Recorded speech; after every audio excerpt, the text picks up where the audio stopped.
People are also starting to talk about the clothes that some of the NBA stars have been wearing to their post-game press conferences. Yeah, it's pretty interesting. Take a look.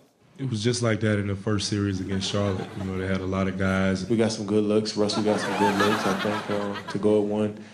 I think we're doing a pretty good job. Now, I wouldn't say we changed the NBA forever.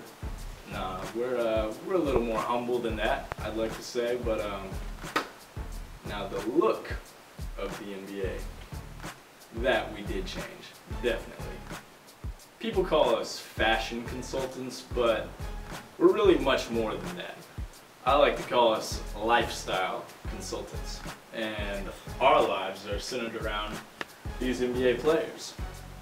Now, when Mr. Stern hired me in 2005, the state of the NBA was downright abysmal. It was awful. It was atrocious. Players were showing up to games like they had just come off the set of a 50 Cent music video. It was bad. There was a serious problem, especially among some of the league's more popular players. Take Allen Iverson, for example, one of the league's leading point scorers, and he used to stand on the sidelines wearing a do-rag and a gold chain.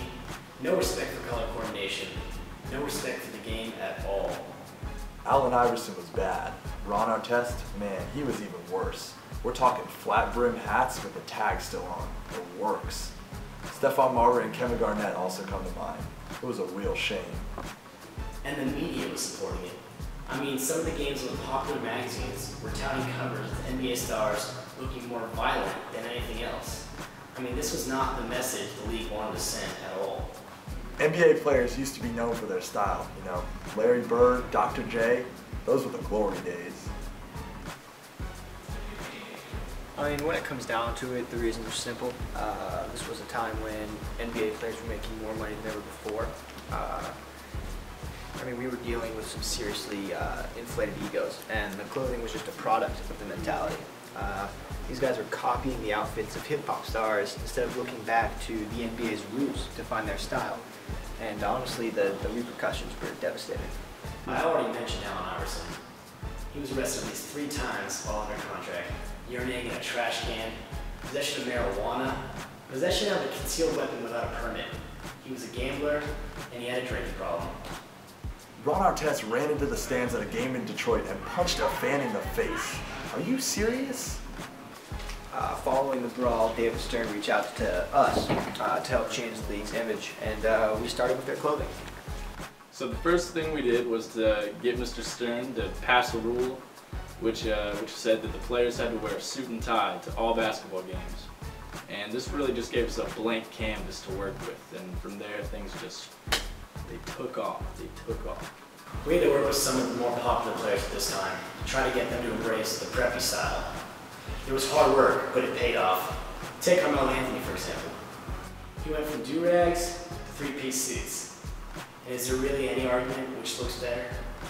Melo came in the NBA the same year as LeBron James, whom GQ recently dubbed the NBA's most fashionable man. But this certainly wasn't always the case.